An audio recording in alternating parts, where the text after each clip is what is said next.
नमस्कार। हाय। स्वागत करते हैं आपकी दोस्त पुष्पी। जहाँ प्रेम है वही है जीवन का सही रूप। लेकिन रिश्तों में ये जो प्रेम भावनाएं हैं ये कम होती जा रही हैं।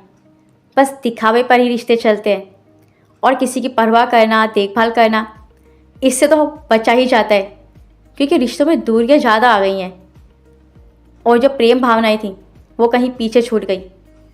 और इसका सबसे बड़ा कारण संयुक्त परिवार का ना होना। जानते हैं, जब बच्चा संयुक्त परिवार में होता था तो वो सीखता था अपने बड़ों से कि कैसे मिलजुल कर रहा जाता है, एक दूसरे का ध्यान रखा जाता है, कैसे मिल बांट कर खाया जाता है, रहा जाता है। ये सब सीखता था, अपने बड़ों का आदर कैसे करना है ये भी। लेकिन जब से ये कॉन्सेप्ट चला है मैं और मेरा परिवार, उसके बाद से ही ये जो प्रेम भावना है ये कम होती चली गई और सिर्फ अपने बारे में ही सोचना, किसी और की कोई परवाह ना करना। तो बच्चा जब ऐसे माहौल में रहेगा ही नहीं तो वो कहाँ से सीख पाएगा। ना वो बड़ों का आदर करता है, ना उनसे मिलता है, तो वो भावनाएं आएंगी कैसे। और फिर ये भी कहते हैं आजकल की जनरेशन बदतमीज़ होती जा रही है। जो दादा दादी होते हैं उन्हीं से बच्चा संस्कार पाता है, क्योंकि माता पिता को इतना अनुभव नहीं होता जितना उनको है। तो संस्कार जो देते थे वो दादा दादी ही देते थे। अब वो उनसे मिलता ही नहीं या कभी कभी मिलेगा तो सीखेगा कैसे। तो बच्चों का ऐसा माहौल ही नहीं मिलता, ना आस पड़ोस में ना घर में, बस वो भी अपने में लगा रहता है। तो ये कारण है। और दूसरा कारण तकनीक का आना। जब से फ़ोन आया है तब से तो और भी दूरियां आ गई हैं। लेकिन हर चीज़ के फ़ायदे भी होते हैं।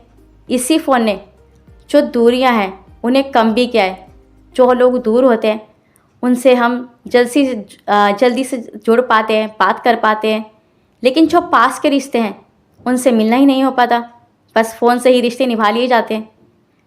जो पहले मिला जाता था, एक दूसरे के बारे में जाना जाता था, एक इमोशनल बॉन्डिंग बनती थी, वो इसी वजह से क्योंकि हम मिलते रहते थे। लेकिन अब मिलना ही नहीं होता तो भावनाएं कम होती जाती हैं। और कुछ लोगों को तो ये भी लगता है हमारे पास तो फ़ोन है और यही हमारी ज़िंदगी है और हमें किसी की ज़रूरत नहीं। तकनीक चाहे कितनी ही डेवलप हो जाए, उसका विकास हो जाए, लेकिन जो रिश्ते हैं, भावनाएं हैं, वही काम आती हैं जब मुसीबतें आती हैं। तो इन भावनाओं को फिर से जगाइए और तकनीक के साथ भी तालमेल बैठा के चलिए, बैलेंस बनाइए। ये नहीं कि हम तकनीक से पीछे छूट जाएं। दोनों का यूज़ करें, सही से करें, रिश्तों में बैलेंस बैठाएं और तकनीक को भी यूज़ समय दें। लेकिन सबसे ज़रूरी है प्रेम भावनाएं रिश्तों में बनाए रखना। Thank you.